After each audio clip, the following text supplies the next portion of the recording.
announcing the arrival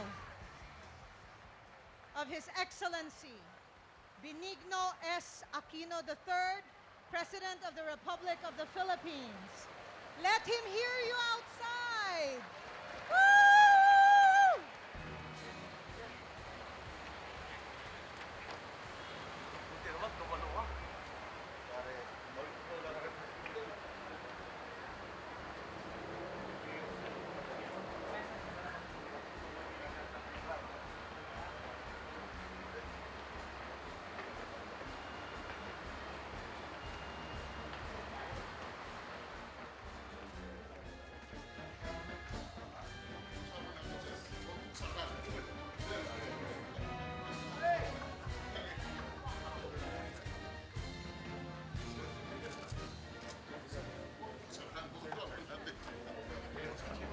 Morning, sir. Thank you very much.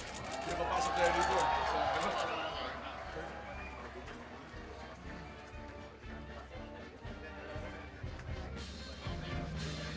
Ay, sila lang dalawa nasa kwarto. Ano kaya ang pinag-uusapan nila?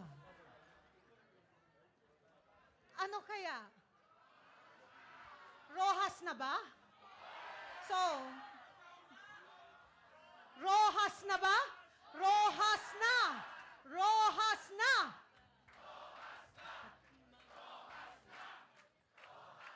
Okay, malapit na. Malapit na. Malapit na malapit pa. Kasi baka may mga sikreto muna, mga conversation, ganyan. Mga tips, no? Oo. Sabi ni Senator Bam, tips yan, tips. Tips sa saan? Tips sa kampanya or sa lahat ng buhay. Opo. Oo. Oo naman po. Opo. So we are going to ask you one last time, ladies and gentlemen, closest to the doors here on the right, please kindly leave the laneway open. Thank you very much for your understanding. Music, please.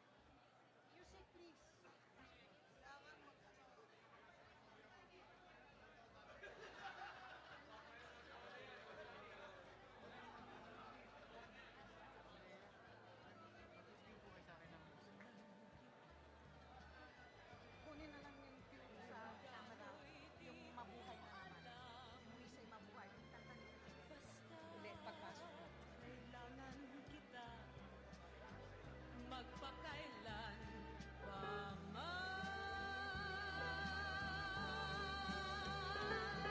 Sa kanisita,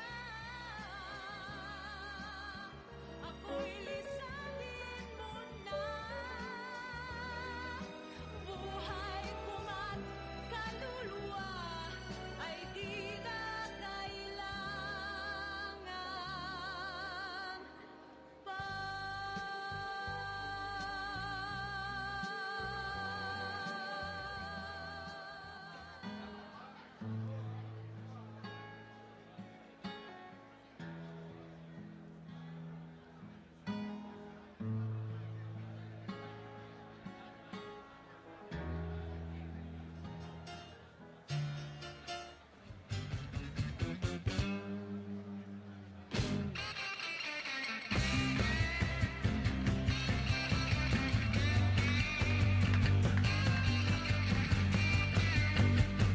Baka kailangan marinig nila na tinatawag na ninyo sila.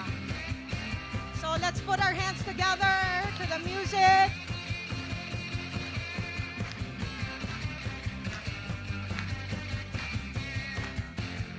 Panahon na para magsaya. Forget mo na ang problema. Pa-dance-dance para sumigla. Rock and roll hanggang umaga. Huwag ko Try tayo pang magpapag- magpa-cry-cry. Type ko ay todo bigay. Kaya join na lang kayo. Let's all have a good time. Yes, you can sing. Kasi na magwala ka. Hindi pa. Let's put our hands together.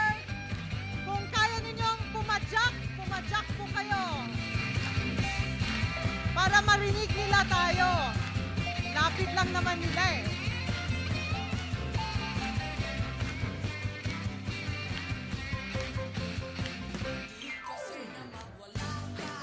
Ano? Say ko lang ang mapabongga ka. Kahit di na sa pagdurusa. Right ka lang sa problema. Di ko trip ang mapasabog. Hate na hate, wala kaming tulong. Trip ko lang umiksena. Head ko ay sobrang Ayan na si Jim. Wag kasi nalang kumadre.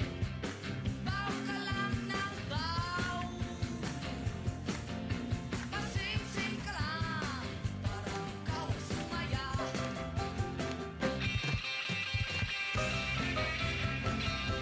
Yan, the ladies in the back.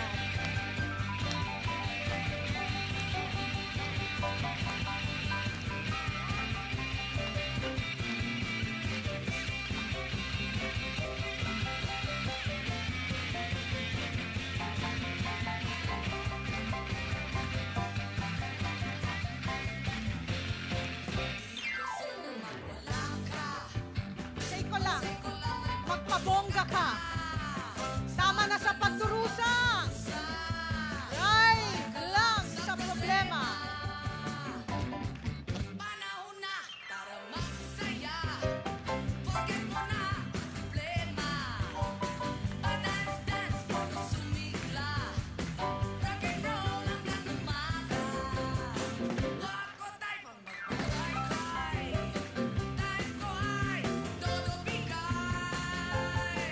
Kaya join na lang kayo. Let's all have a good time.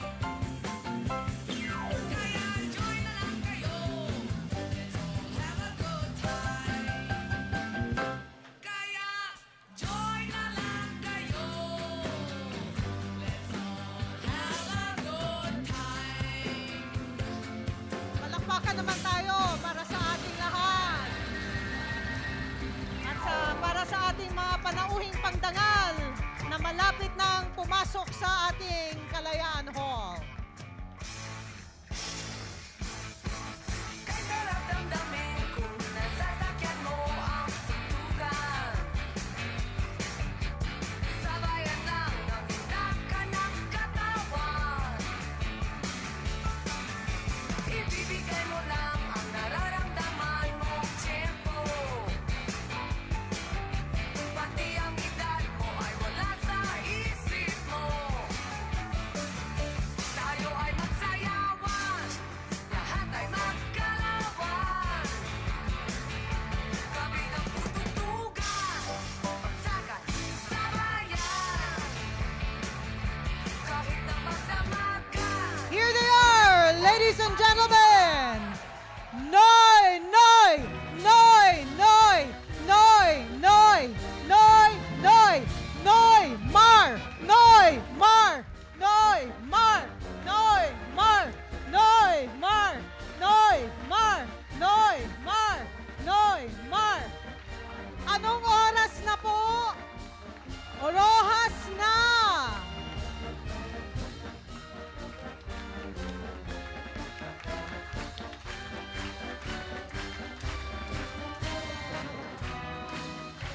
Once again, ladies and gentlemen, His Excellency Benigno S. Aquino III, President of the Republic of the Philippines.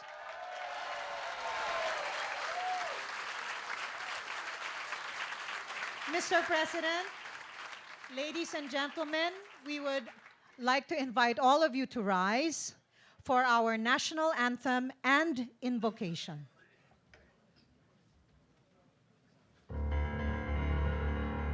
Mayang pag-ibig para sa silanganan, hanap ng puso sa datingan buhay. Lupang hinirang, tiyak ka ng magiting, sa manlulupig, di ka masisiin. Sa dagat at bundok, sa simoy at sa langit ng bundok, Manila kang tula at awit sa paglayang minamahal.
Thank you to our children's choir. We would like to now invite all of you to take your seats. And for those of you who have no seats, we hope you will be patient with us, and those who have been allowed to sit on the floor, this is the time to do so. Good morning, Mr. President, Senate President Drilon, Speaker Belmonte, Secretary Rojas, our cabinet secretaries, our coalition partners, leaders of civil society and NGOs, all of you, friends. Welcome to the historic Cory Aquino Kalayaan Hall at Club Filipino. Karamihan sa atin po ay nakapunta na dito upang saksihan ang mahahalagang kaganapan na nakaimpluwensya sa kasaysayan ng ating bansa. Thank you for making the effort to join us. Dahil ngayon, muli tayong nagsama-sama not only to witness a momentous event, but to renew friendships and alliances. Kaya ito pong event na ito ay tawag na a gathering of friends. And speaking of friendship, malayo na ang narating nating bilang magkakaibigan at partners from all walks of life with shared advocacies and dreams on what we like to call the Tuwid na Daan. Many of us, in fact, have been walking that road for decades. It has by no means been an easy trek. Alam natin lahat yan. But because these shared dreams of good governance, a level playing field, and better lives for all Filipinos have kept us together, we worked hard to stay the course and have seen the fruits of our collective labors grow and ripen for picking along the way. Most significantly, in the last 5 years of the Pinoy administration. Maraming salamat, Mr. President, for leading the way.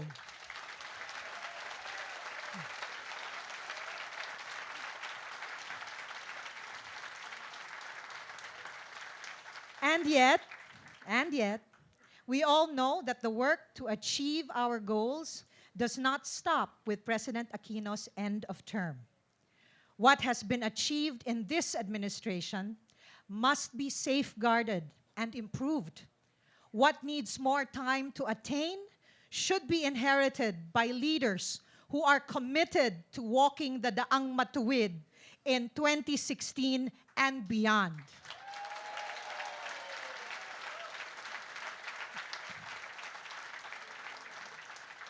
Bakit ito importante?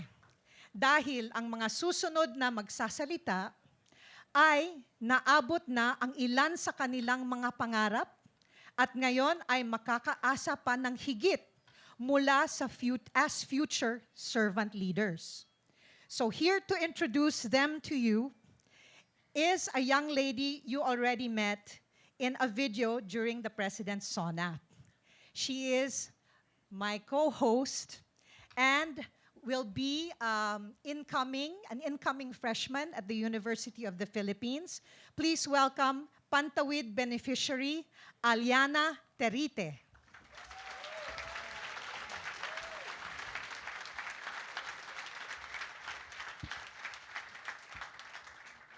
Maraming salamat po. Ako po si Aliana Terite, isang 4-piece beneficiary at ngayon ay ganap ng Scholar ng Bayan sa Universidad ng Pilipinas.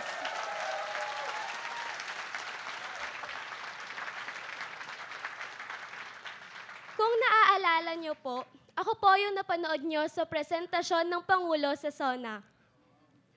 Naririto po tayo ngayon upang mapakinggan ang iba't ibang kwento ng ilan sa mga tulad ko po na nagbago ang buhay dahil sa pagtahak sa matuwid na daan.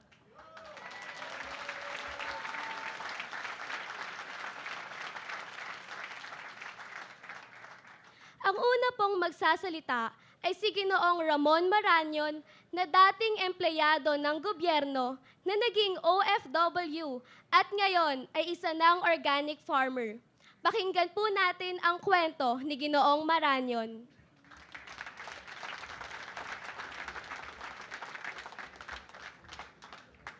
Maraming salamat, Miss Aliana. Magandang umaga po sa ating lahat, lalo na po sa pinakamamahal natin na Pangulo. Ako po si Ramon Maranyon, at present residing in Guimaras Province. I had 17 years of government service, particularly working with the Department of Agriculture, Bureau of Plant Industry, until I became an OFW in Saudi Arabia and in the state of Qatar for a total of 10 years. Being an OFW, I bought a property in Guimaras Province and slowly developed it. And after 7 years, I came home and tested the farming. Being a licensed agriculturist, I managed the farm. And at the same time, with your program, Mr. President, the Organic Agriculture Program of the Department of Agriculture, I submitted a research proposal and then I got a grant. And I established an organic calamansi with honeybees, with palay, vegetables, kamote, and of course, with mango trees because Guimaras is known as the home of the sweetest mango. Walang ko kontra. And Mr. President, with this assistance program, rest assured that they will be taken care of. Yung total na nakuha ko sa grant, more or less, it's 1.5 million. At yun ay aking palalaguin at yun ay magiging legacy ko sa iyong administration. Pero may isa rin, salamat, meron po ako isang hiling sa iyo na sana po meron magpapatuloy sa iyong magandang programa dahil sa daang matuwid. Since then, Mr. President, I decided not to work abroad anymore. Instead, develop it and be a contributor and a catalyst in my micro society by giving employment and at the same time helping in the food security.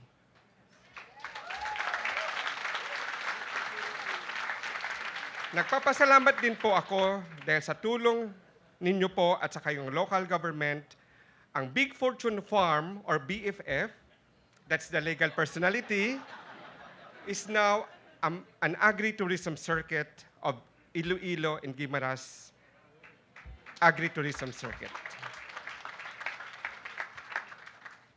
At yun po, ang aking pangalagahan habang ako po nandito sa mundo. At being passionate in organic farming, that led me to the nomination and I was chosen as one of the members of the National Organic Agriculture Board, representing the small farmer in the Visayas region. While in the board, rest assured that the organic farming be given a priority. Yun lang po. Maraming salamat, mahal na Pangulo, at maraming salamat sa lahat.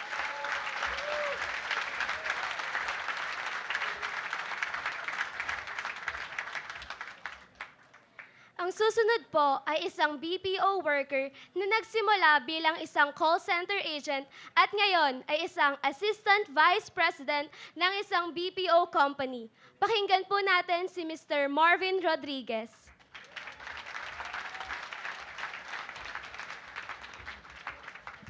Magandang araw po sa ating lahat, President Aquino, Secretary Mar, at sa ating pong mga kaibigan. Ako po si Marvin, 13 taon na po nagtatrabaho sa BPO industry. Karangalan ko pong ibahagi sa inyo ang aking kwento na isa po lamang sa napakaraming kwento ng mga katulad kong nagsimula, nagpursige at ngayon po ay nakikinabang sa magandang naidulot ng BPO industry.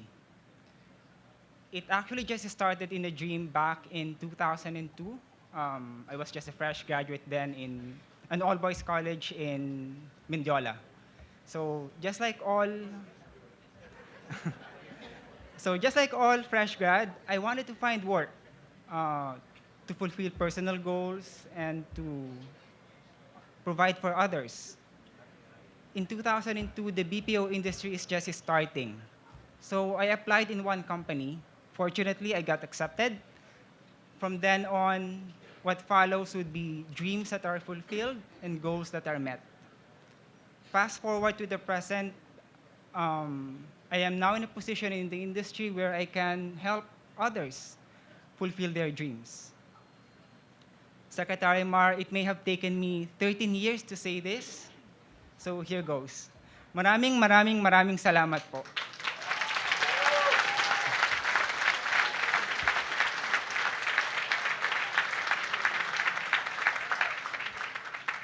Kung hindi po dahil sa inyo, wala pong BPO industry na nagbibigay ng maraming benepisyo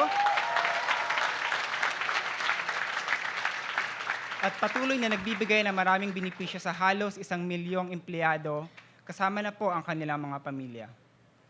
Sana po, ipagpatuloy po ninyo ang nasimulan ni President Aquino sa Daang Matuwid.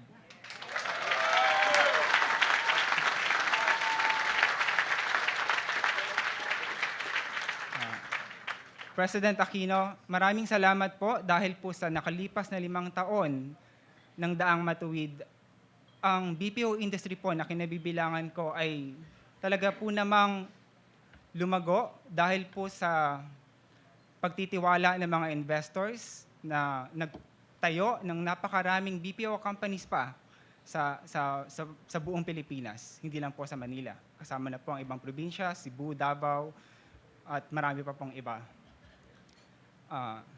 Secretary Mar, sana po ipagpatuloy po ninyo ang pagtaguyod sa mga pangarap ng milyong-milyong Pilipino na patuloy na nagtitiwala sa Daang Matuwid. Mabuhay po kayo at marami pong salamat, President Aquino.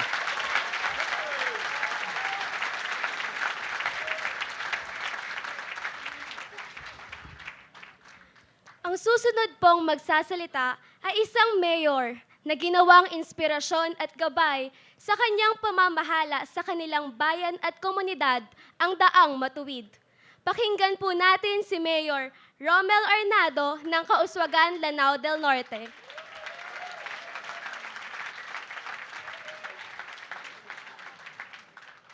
Assalamualaikum warahmatullahi ayalawan barakatuhu. Magandang umaga sa ating lahat, maayong buntag sa tanan. Sa kagalang-galang na Pangulong Noynoy Aquino, sa harap ng mga leader ng bansa at sa buong sambayan ng Pilipino, buong tapang kong sasabihin sa inyo na ang matuwid na daan na iyong sinimulan ay nagsilbing inspirasyon di lang sa amin kundi sa buong local government unit sa Pilipinas. Dahil sa matuwid na daan, naging tulay ito sa isang pagbabago ng isang war-torn area katulad sa bayan namin sa Kauswagan, Lanao del Norte, patungo sa tunay na kapayapaan at maunlad na komunidad na nagkakaisa, Muslim at Kristiyano. Napabagsak na natin ang korupsyon mula sa itaas hanggang sa mababang hanay ng lokal na manggagawa. Sa pagpatupad natin ng mga programa, proyekto, at mga reformang pangkaunlaran sa inyo na inyong sinimulan at aming ginampanan na may transparency, accountability, at magandang pamamahala na may puso at integridad. Nakamtan namin to ang totoong tagumpay.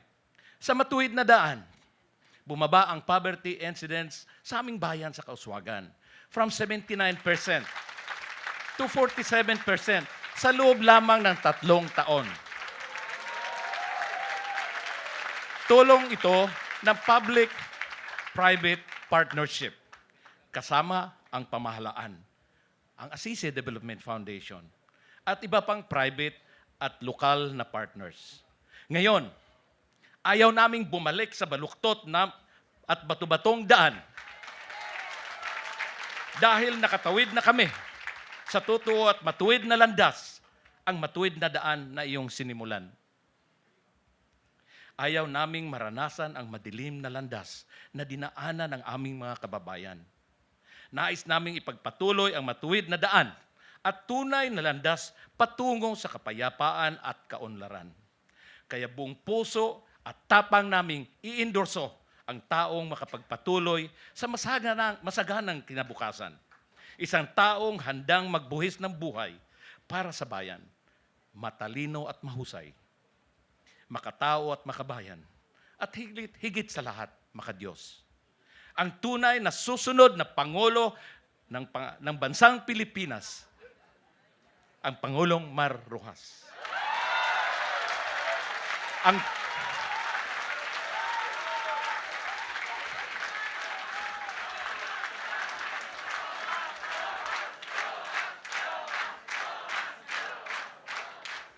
Ang tagumpay ni Mar Rojas ay tagumpay nating lahat. Maraming salamat.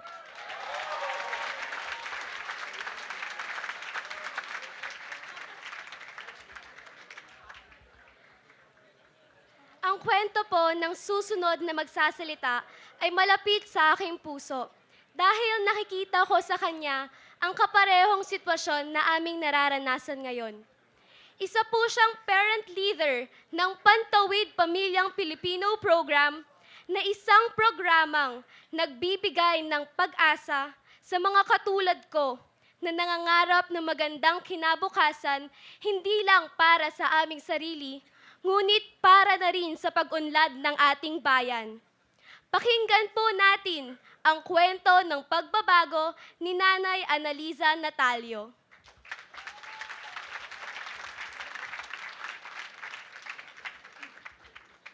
Isang magandang umaga po sa inyong lahat, sa Pangulong Presidente Aquino, at sa inyo pong lahat. Ako po si Analiza Natalio, nakatira sa Marikina. Lubos po kami nagpapasalamat sa Pangulo sapagkat pinalawak niya ang programa ng Pantawid Pamilya. Tunay pong nakakatulong to sa aming mahihirap. Bilang isa sa dinaanan ng Bagyong Undoy, talaga pong walang-wala mula higaan, kainan, kagamitan, dingding, bubong. Talaga pong back to zero kami lahat. Malaking tulong po ito sa aming mahihirap. Ako po ay nakatanggap ng halagang 5,000 para po sa buong taon ng 2010. Kami po ay talagang bumangon kasama ang pagbabago ng programa sapagkat ito'y may kaakibat na kasunduan kung saan kaming lahat ay natuto. At bilang leader din po na napili sa aming lugar, unti-unti po akong nabago. Nagkaroon po ako ng confident. Ngayon po, kasi dati po ako ay nakakulong sa 4 na sulok ng aming tahanan. Mahiyain. Ngayon po, narito ako sa inyong harapan. Kaya salamat po sa programang ito dahil marami po kayong mahirap na natutulungan. Kagaya po ng aming mga anak ay regular nang nakakapasok sa paaralan sapagkat natutugunan na po ang kanilang pangangailangan.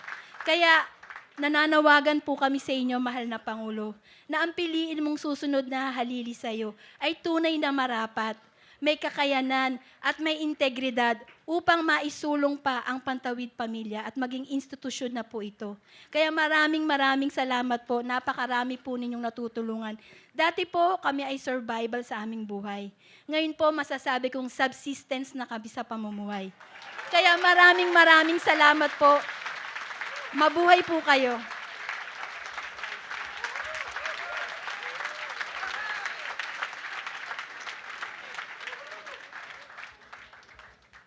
Ngayon po na narinig na natin ang ilang kwento ng tagumpay at pag-asa sa ilalim ng daang matuwid.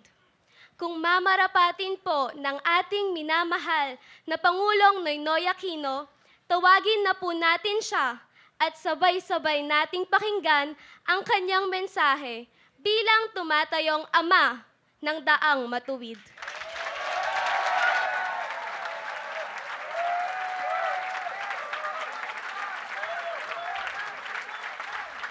Ay,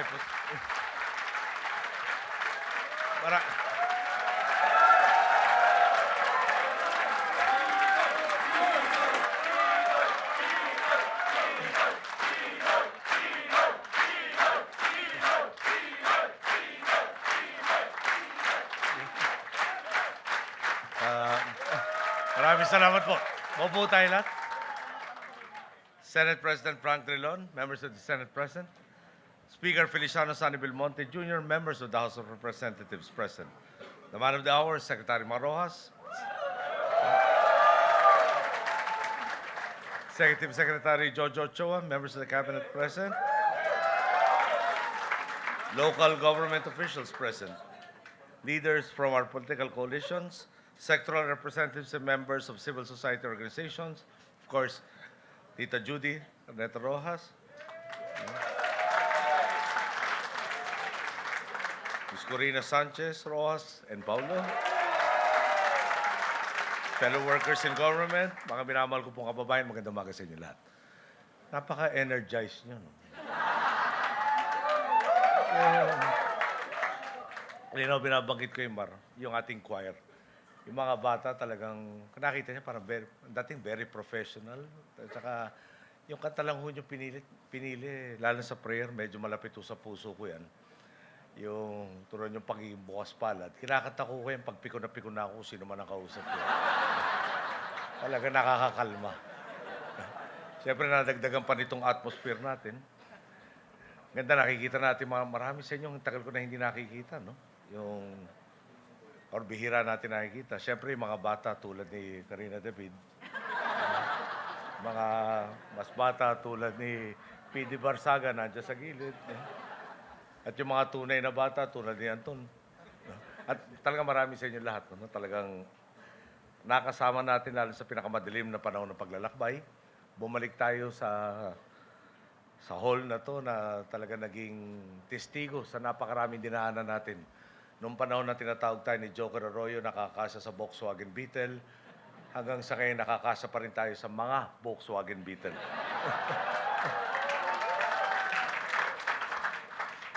Dahil tayo ay maunawain sa kapwa, kung gusto niyo sumabay sa atin, ihahanap natin siyang pwesto sa Volkswagen Beetle.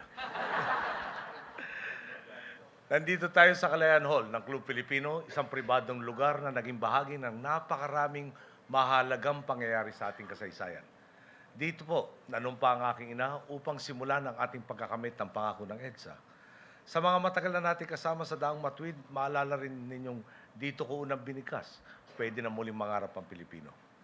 Ngayon naman po, nandito tayo kasama ang Partido Liberal, pati ang mga iba pang mga grupo tulad ng COMPRE, People Power Volunteers for Reform, Change Politics Movement, Urban Poor Alliance, mga party list tulad ng Akbayan, Yakap, Angkla, dahan-dahan nung pala itong parting to, baka may magalit na naman na hindi nabanggit, Co-op Natco, A-Teacher, no? ABS, yung party list po, at Append. Pati na nga mga kaibigan kasapi ng NUP at NPC na nandito rin po sa araw na ito.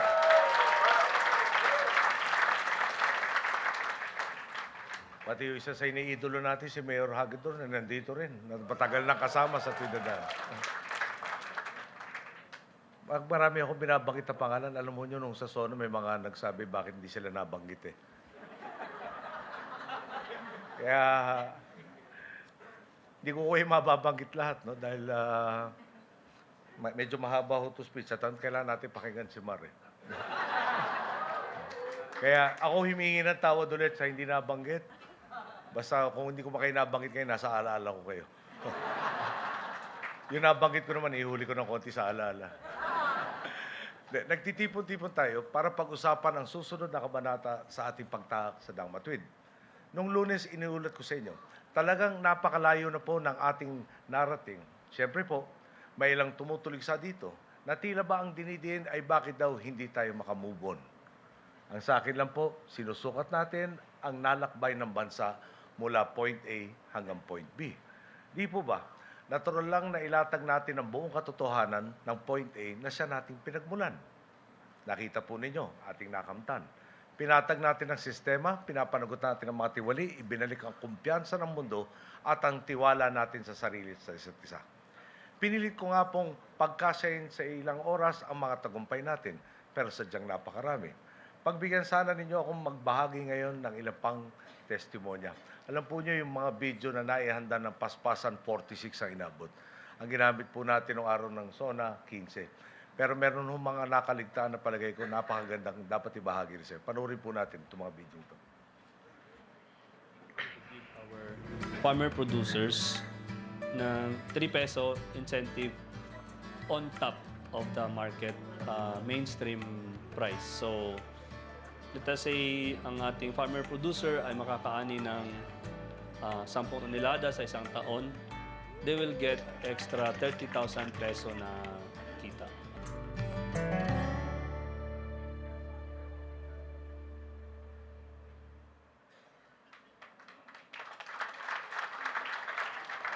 Bagay na kailangan talaga dito sa area namin dito is rice mill.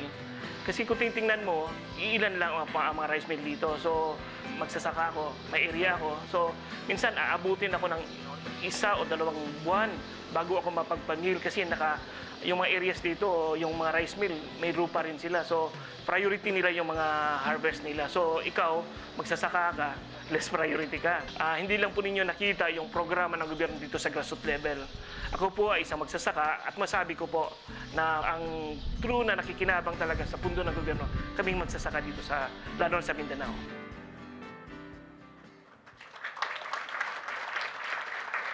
Yung paglaki ng Neto, parang sumabay din sa paglaki ng Iloilo. Yung mga expansion tsaka road widening projects na katulong talaga sa businessman. Dadaan sila sa regional road or sa circumferential, mas makakapunta sila ng mabilis. Nag-boost din yung economy tsaka yung tourism. Ito yung the best time na magpalaki ka ng business kasi your city is also growing. Kasi hindi lang matutulungan yung mga businessman, kundi yung makapagbigay din ng mga trabaho sa mga Ilonggos.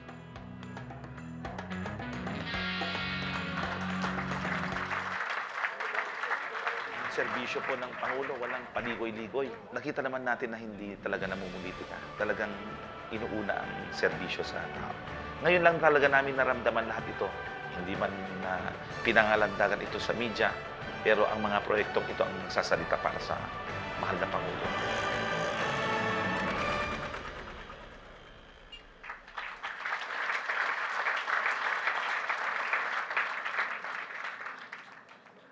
Diding ko lang po, ilang halimbawa lang yan, simula pa lang ito.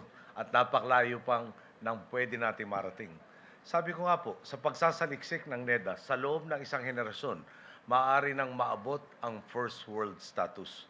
Meron bang kahit sa atin dito sa bulwagang to ang nagsabing o nag-isip man lang magagawa natin o mapupuntahan natin ang first world status? Nagagalak ako sa lakas ng ipinakita ng ating mga boss upang ipaglaban ang mga tagumpay na ito. Sabay nito, di ko maiwasang maisip, di po ba ito mismo ang tamang serbisyo na nagpapalawak sa pagkakataong umasenso ang karapat-dapat lang para sa ating mga boss? Bakit umabot sa puntong kailangan pa itong ipaglaban? Ang konklusyon po natin, lahat ng mahalagang bagay kapag hindi mo pinaglaban, kapag hindi mo inalagaan, maaaring mawala. Mga boss, sa natitirang panahon ng aking termino, may dalawang napakahalagang obligasyon ko sa inyo. Una, kailangan kong siguruhin maging malinis, mapayapa at mananatiling makatotoo at may kredibilidad ang gaganaping halalan sa taong 2016. Ang pangalawang obligasyon naman po ay mas lilinaw kung ipapaliwanag ko gamit ang ilang kwento. Nasabi ko na po sa inyo, may ilan na rin pong nagmungkahi na para raw masigurong hindi masayang ang ating pinaghirapan, dapat daw magtagal pa ako sa pwesto. Naipaliwanag ko na po sa inyo lahat ng SONA kung bakit ako tutol dito. Ayaw nating magbukas ng pagkakataong may maghari-harian habang buhay para sa pansariling interes. Hindi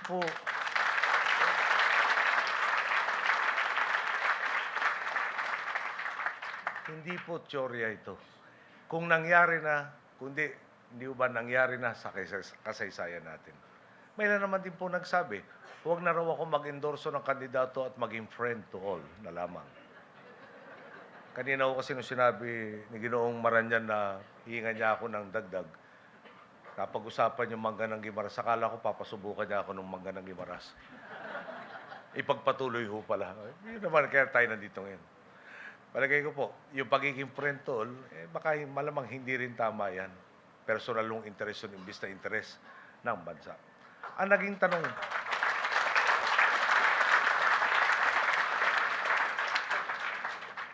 tanong, kung ayaw mo at kung hindi ikaw mismo magtutuloy, sino ang dapat pumalit sa inyo? Din po nila sa atin, obligasyon ko daw pong humanap ng karapat-dapat na halinhin at magtutuloy sa ating inumpisahan. Obligasyon kong siguruhin hindi masasayang ang lahat ng nasimulan. Pero siyempre po, nung sinasabi ng maraming tao sa akin to, sa loob-loob ko lang po, iisa lang naman ang boto ko, gaya ng bawat Pilipino. Baka po mas tamang sabihin, lahat tayo may obligasyon dito.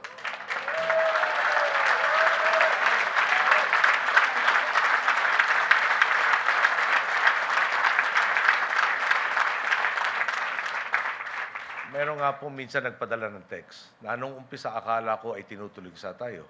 Pero yung pala sa dulo ay pinuri naman.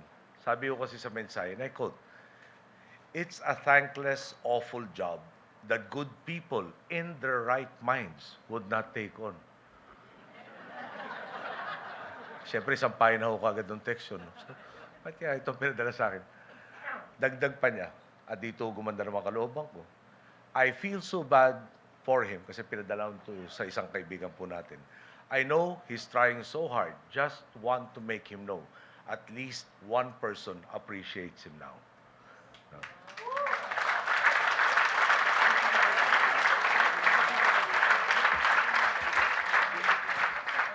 Yung nagpadala po sa akin noon, hindi nakikihalubilo sa politika. Interest po nito yung environmental issues. Never ko po nakilala tong tao to, pero minabuti niyang magpadala ng mensahe yun para makarating. Sa paghahanap nga po, kinausap natin ang mga taong maaring magpatuloy sa Daang Matuwid at ang maraming mga sektor. Kinapanayam ko ang 3 tao na sa aking pananaw ay kabalikat sa Daang Matuwid. Maganda nga po sana na ang mga kailangan pang magsanay ay talaga po magkakaroon ng pagkakataong mahinog at maunawaan ang tunay na lalim ng pagkapinuno. Sa akin pong paniniwala, itong 3, kung magkakasama-sama ay talagang matinding tambalan, doon po, sa ngayon, ay hindi pa tayo nagtatagumpay. Nagkaunawaan po kami. Mukha namang iisa ang aming hangarin, pero hindi eksaktong paraan ang nasa sa isip para maabot ito. Tiwala akong mulat din kayo. Napakalaki ng nakataya para ipaubaya sa baka sakali. Marahil may nag-isip, baka yung iba kayang ituloy ang nasimulan natin. Baka yung iba kayang panagutin ng mga tiwali. Baka yung iba maituloy ang pag-angat ng ekonomiya at mapalawak ang serbisyong panlipunan. Baka yung iba manatili sa tuwid na daan. Ang sa akin lang po, bakit tayo magpapaakit sa baka kung meron namang sigurado?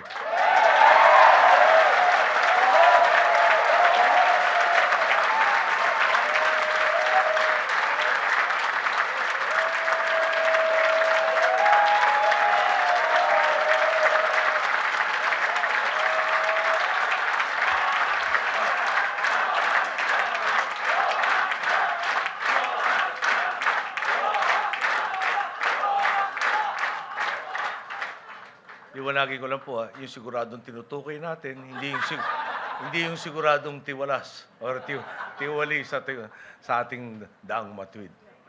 So ano yung siguradong kinausap natin at sigurado tayo? Number 1, siguradong may kakayahan. Siguradong walang ibang boss kundi ang taong bayan. Siguradong walang ibang pinagkakautangan na loob. Siguradong walang ibang interes kundi ang bayan. Bagong sarili.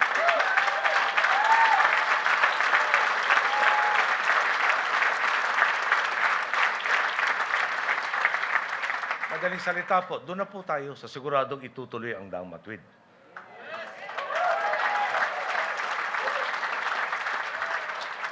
At ang paniniwala ko po, ang taong ito walang iba kundi si Mar Rojas.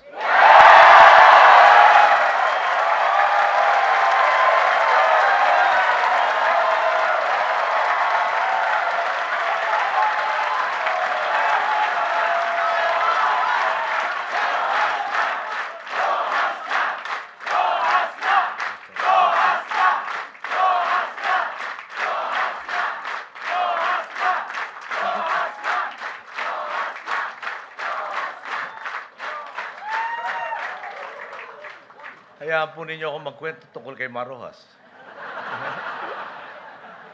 Alam po ng marami sa atin, siya ang unang nagsikap para madala at mapalago ang BPO industry sa Pilipinas. Mula sa 2,400 na empleyado noong taong 2000, lumago na ito noong taong 2014 sa isang industriya na nakakahalagang 18.9 billion pesos. Na diretsuhan pong nag-e-empleyo ng mahigit 1 milyong katao. Sabi po ni Greg Domingo, bago ako bumaba sa pwesto, 1.3 million raw po yan.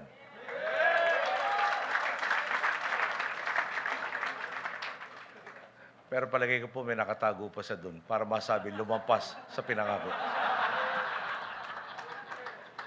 Ang hindi alam na marami, huli nang nakasali ang Cubao sa paglago ng mga BPO dahil pinagbawalan ni Mar ang pamilya niyang mag-apply sa mga ecozone.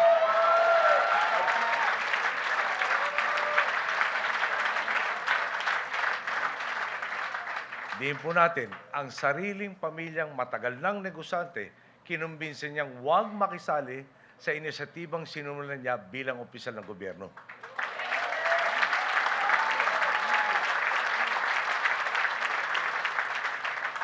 Dito po at sa marami pang ibang halimbawa, klarong-klaro ang integridad ng isang Marrojas.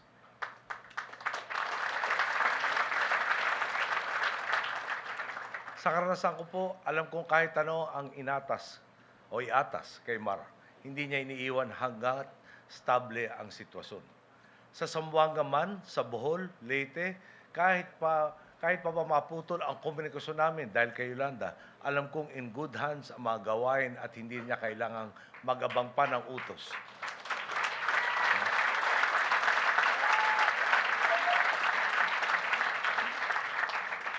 Di na kailangan ng utos upang masigurong natutugunan ang dapat tugunan. Ipakilala ko rin po, hindi bakasyon ang pinuntahan sa mga lugar na ito. Panahon ng krisis, kailangan siguruhin nakakakain ng mga tao sa evacuation center, natutugunan ang maraming ibang agarang pangangailangan. Nang nagpunta po kami sa Zamboanga halimbawa, lumikha rin po, dagdag na pinipiso sa Zamboanga, lumikha sila ng bagong cottage industry ng mga labandera dahil may ilan sa aming umasa na overnight lang kami doon at hindi nakapagdala ng sapat na damit. At wala rin hong tindahan bukas. Ang palaisipan nga po sa atin, sa kabila ng mga nagawa ni Mar, sa kabila ng kanyang sakripisyo, para bang may industriya talagang nakatutok sa paghatak sa kanya pababa. Sa Leyte, gusto lang niyang sumunod sa patakaran.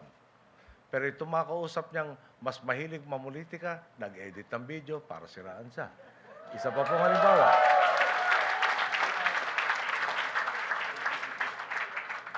Wala pang madaanan ng mga kotse, kaya minabuti ni Mar sumakay ng motorsiklo para makarating sa mga lugar na dapat puntahan. Nang nadulas, tinuliksa pa siya.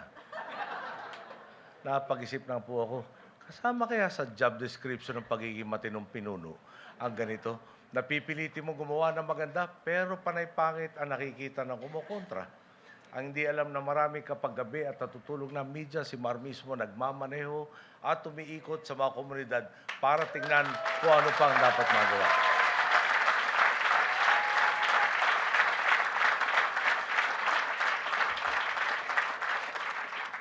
Kami po sa Liberal Party, lalo na sa henerasyon namin, ay pinagdiinan ng mga nauna sa amin. At hindi kami komportableng nagbubuhat ng sariling bangko. Kung mapapansin ninyo, laging tayo ang tuon namin, di gaya ng ibang panay, ako ang gumawa nito at ako ang gumawa niyan. Marahil, hindi rin mulat ang maraming tao sa mga nagawa at tunay na pagkatao ni Mar. Sadyang ganyan ang kapalaran ng mga nakatuon sa tunay na pagbabago imbis na sa mga photo op at paglalagay ng muka at pangalan sa novelty items.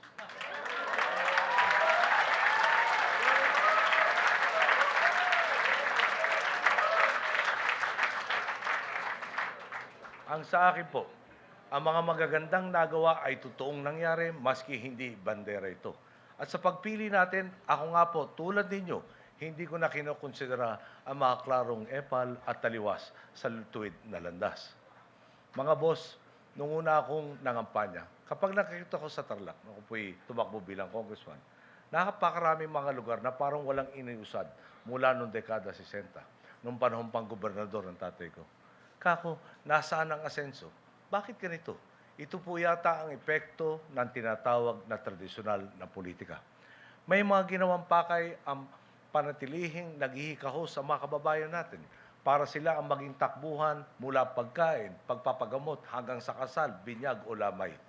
Ito naman po ang utang na loob na sisingilin nila pagdating ng halalan upang ipagpatuloy ang paghihirap ng nakakarami at pagyaman ng kakaunti. Kaya nga po, sa susunod na eleksyon, sino ba ang dapat suportan? Yung po bang magpapatuloy ng daang matuwid at babali sa sistemang padrino o yung naghahanap ng paraang bumalik tayo sa siklo ng korupsyon at kahirapan? Suriin po natin ang mga nagawa ng kandidato. Mas maganda pa nga po kung mahaba-haba ang karanasang basihan ng pagsusuri dahil doon natin makikita ang maraming ebidensya ng pagiging tapat at mahusay niyang kabalikan sa daang matuwid. Malinaw po kung sino sa mga pagpipilian ang tunay at karapat-dapat nating magiging susunod na pinuno. At kung mababa man ang kanyang mga numero sa ngayon, ibig sabihin kailangan pa natin pag-usayan ang pagpapakilala sa kanya.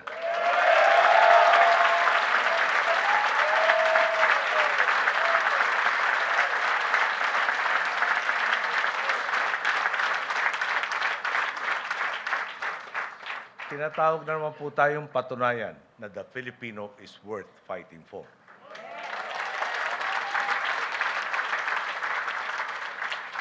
Alam po nating lahat, ang tunay na mahalaga kailangan paghirapan, kailangan ipaglaban. Mga boss, idinudulog ko po sa inyo ngayon. Sa akin pong opinyon, ang nagpakita na ng gilas at ng integridad, ang hinog at handang-handang magpatuloy ng daang matuwid, walang iba kundi si Marroas. Magandang araw po. Maraming salamat po.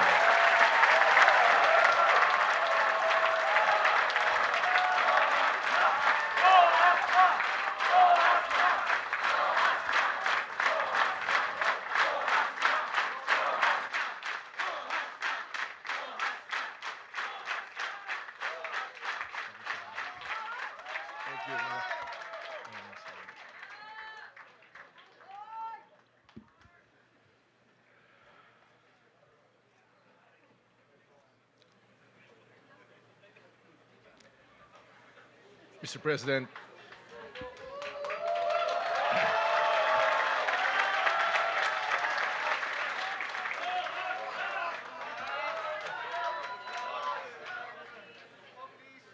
Mr. President, mga kasama sa ating paglalakbay sa landas ng daang matuwid,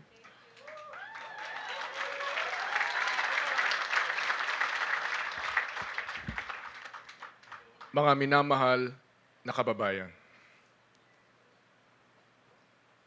Una, Happy St. Ignatius Day.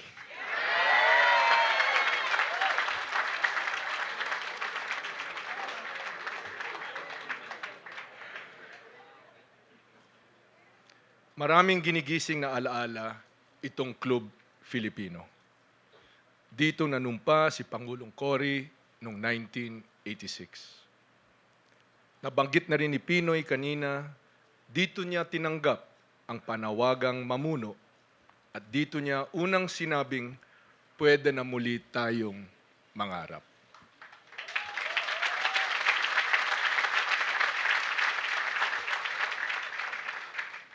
Dito ko rin unang sinabi ang mga salitang bayan bago ang sarili.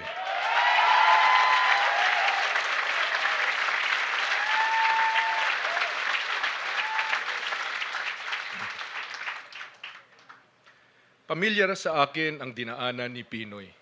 Naunawaan ko ng buo ang pagninilay na kinailangan niyang gawin noong 2009. Labas sa mga kilala talaga ako, kakaunting nakakaalam na hindi ko rin binalak pumasok sa gobyerno. May kapatid ako, si Dinggoy. Namatay siya noong 1993.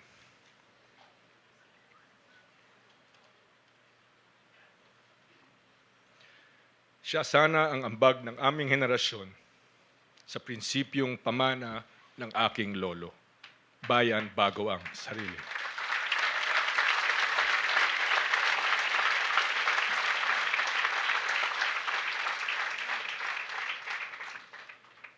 Kakambal na ng dugo namin ang kaisipang ito.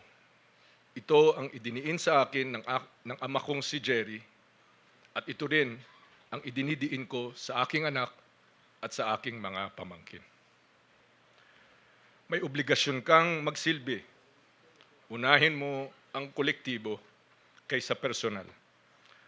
Palagi kang mag-ulikid sa mga kababayan mo.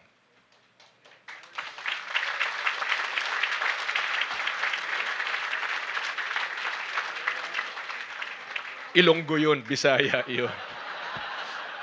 Wala akong mahanap na katumbas na kasama ang damdamin.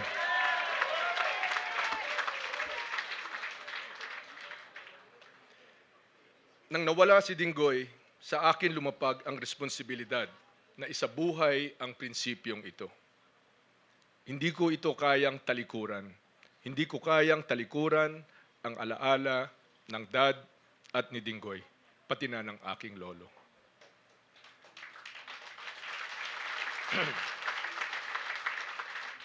Tungkulin ko ito kahit alam kong magbabago ang buhay ko at kakailanganin kong lumabas sa nakasanayan ko. I had to do justice to what I had been taught and to what I knew in my heart was right. I accepted the responsibility.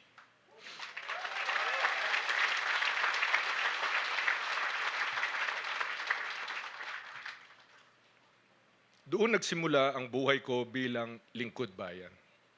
Sa maraming taon sa serbisyo, namulat ako sa mga hamon, sa requirements, sa tama at makatarungang diskarte at pagpaplano para masigurong aabot sa taong bayan ang nararapat na serbisyo. Kasama dito ang pagpapasa ng makabuluhang batas, ang pagpapatibay ng ugnayan sa pribadong sektor, ang pagbuo ng konsensus na patas, kung saan tanging taong bayan lang ang panalo. Sa pagiging lingkod bayan, ang pinakamahalagang natutunan ko sa pagpunta ko sa iba't ibang mga lalawigan at sa pakikipag-usap ko sa mga kapwa nating Pilipino, magsasaka man o informal settler, nagtatrabaho sa call center o ordinaryong mamamayan. Binibigkis tayo ng ating mga pangarap. Hindi iba ang pangarap ko sa pangarap ng bawat Pilipino. I wish for the Filipino people only what I would wish for myself. After all, who are we if not our dreams? Sino ba naman ang hindi nangangarap ng buhay na maginhawa at may dignidad? Na kapag nagutom ka, may isusubo ka. Kapag nagsikap ka, aasenso ka. Kapag may gusto ka o pinangarap ka, hindi mo kailangan ibenta ang dangal mo dahil may trabaho ka, dahil may naipon ka, dahil may reasonabling paraan para makamit ito.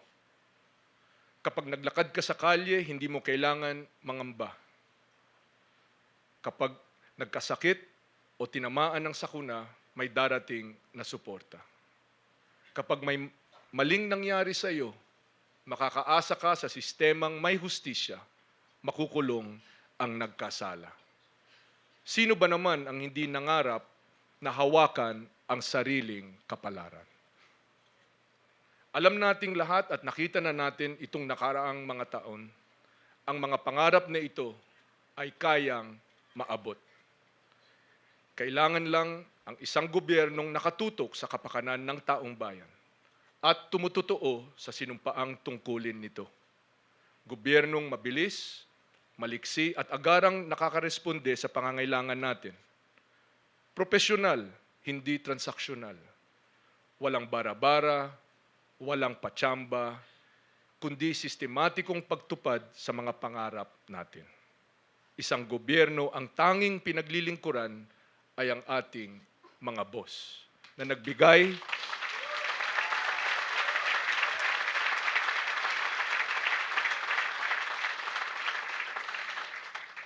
sa kanya ng mandato at lakas. Ito ang nasimulan natin sa Daang Matuwid. Pinoy allowed us to imagine again what the Filipino is capable of.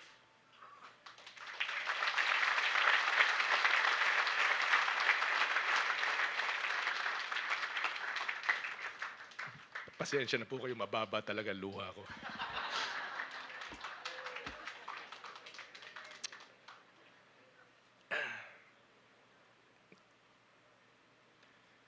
Malakas tayo, kayang lumaban sa bala, sa diktador, sa pang-aapi.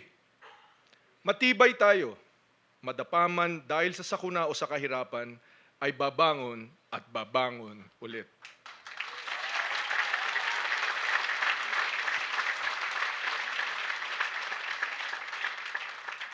Mabuti ang Pilipino. Kahit minsan nagsisiksikan o kinakapos na tayo, kaya nating buksan ang loob sa kapwa at sa buong mundo. Kaya nating sabihin, halika, magtungo ka dito. Paghatian natin kung ano ang meron kami. Ituturing ka naming kapatid. We are a serious people who are serious with our dreams, who have had a taste of what serious, selfless leadership can achieve.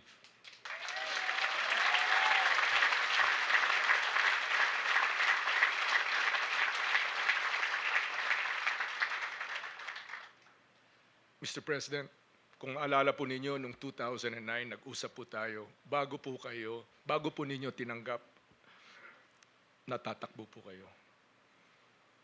Nagkasundo tayong isang tabi ang personal na interes at isipin kung para saan ba talaga tayo nagsisilbi. Sabi mo sa akin noon, hindi mo pwedeng talikuran ang panawagang ipagpatuloy ang laban ng iyong mga magulang. Sa pag-endorsong ito, ang pakiramdam ko, ipinapasa mo sa akin ngayon ang mga ipinaglaban nila.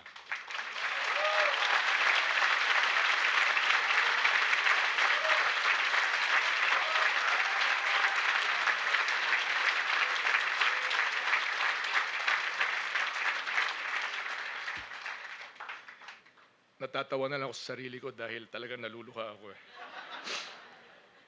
Malaking karangalan po yun para sa akin, Mr. President.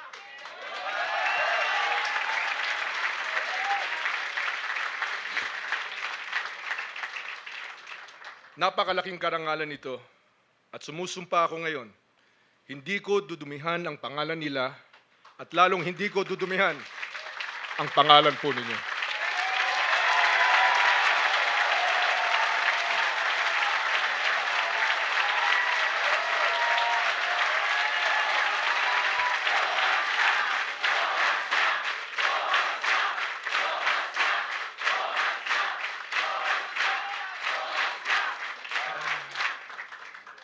Sa pag-endorsong ito, ipinapasa mo rin ang pangarap at lakas ng bawat isa sa 100 milyong Pilipino.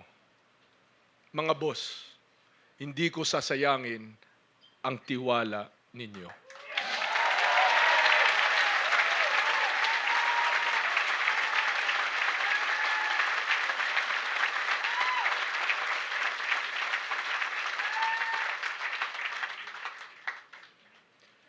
I owe the Filipino as much, and I owe as much to you, Mr. President. I have never met a president who sacrificed so much for the country.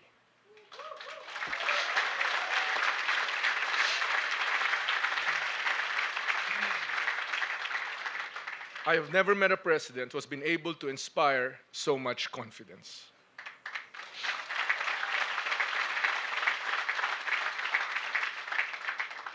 Namuno po kayo sa pagsasabuhay ng mga paniniwala natin.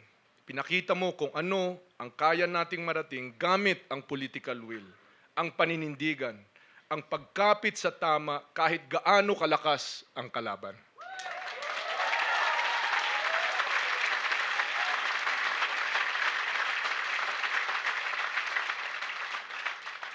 Buong pagpapakumbaba akong nagpapasalamat sa inyo at sa ating mga boss. Hinding-hindi ako lilihis sa daang matuwid.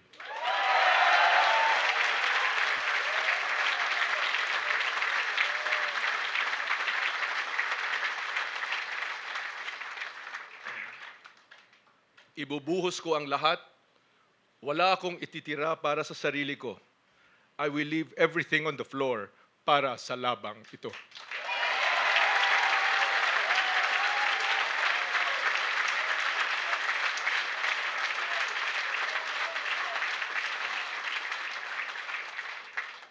naniniwala ako, hindi lang ito tungkol sa akin o kay Pinoy. Ang daang matuwid ay tungkol sa mga pangarap ng bawat Pilipino. Sabi nga ng Pangulo, it is worth fighting for.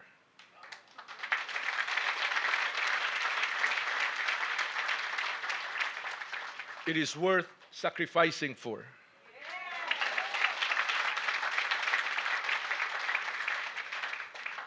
And dying for if need be.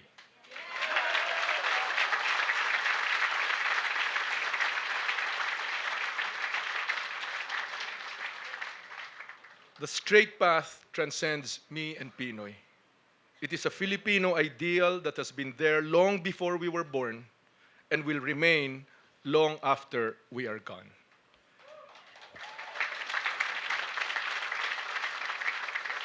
Hinahamon tayo ng kasaysayan na isabuhay ang prinsipyong ito na magpatuloy sa ating paglalakbay na ipaglaban ang ating mga pangarap bilang lahi.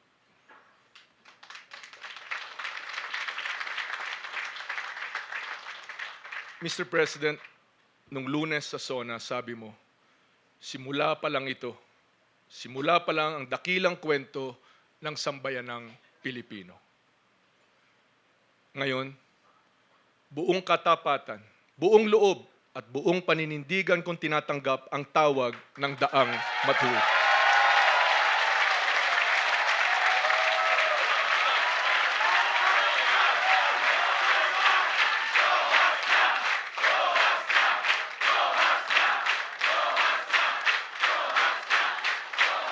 Maupo.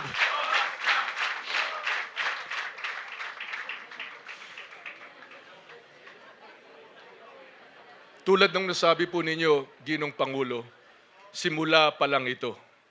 Laban pa rin tayo. Ako si Mar Rojas, tinatanggap ko ang hamon ng ating mga boss. Itutuloy, palalawakin at ipaglalaban ang daang matuwid. Maraming salamat. Naway, magluto tayo ng mahal pakata.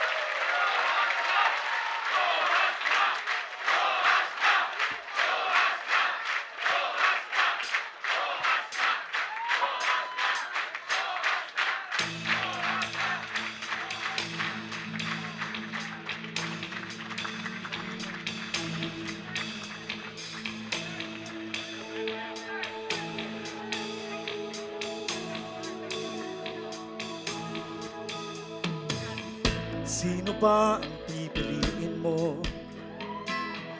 na mamuno sa bayan mo? Walang bahid ng panloloko, malinis ang puso at pagkatao. Walang may bibintang nakatiwalian, malawak at malalim ang karanasan. Subok na't matibay ang kakayahan, ang tanging hangad paglingkuran ng bayan. Papatuloy ang simulain, tuwid na daan ay pag-iibayuhin. Maunlad na buhay ay matatamasa at magpapatuloy ang reforma.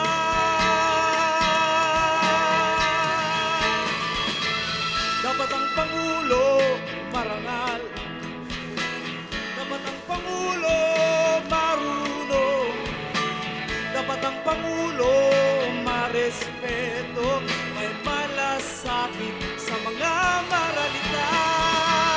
Dapat ang Pangulo marangal, dapat ang Pangulo marunong, dapat ang Pangulo marespeto, may malasakit sa mga maralita. Huwag nang ibalik ang dating gawi, huwag nang hayaang muling mamayani, katiwalian at walang pakundangan na pagnanakaw sa kaban ng bayan. Huwag nang hayaan tayo ay pamunuan ng mga nagtatago sa kapangyarihan. Huwag nang tulutan tayo ay pagharian ng gustong isuko ang ating kasarilan. Malayo-layo na ang ating narating, natutuwid na ang maling gawain, mahaba pa ang daang tatahakin, pagpatuloy ang tapat na simulain.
wala, isasama kita. Huwag kang magtanong, basta sumama ka lang. Huwag mong unahan, ako na daw ang pag-asa. Mabilis ang palit ng tula ng mundo. Minsan isisigaw, minsan ipubulong. Huwag mong pigilan, sulitin at sumama. Tara let's, tara tara tara let's, di ka na mabibigo.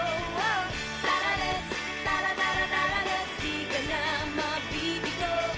Kung sigurado ka na anong hinihintay mo, sumayaw sa tuwa, pasabugin ng saya. Pigilan, ako na daw ang pag-asa. Itaas ang kamay, hanapin mo ang tulay. Bitiwan ng duda, bigla ka sumabay. Huwag mong pigilan,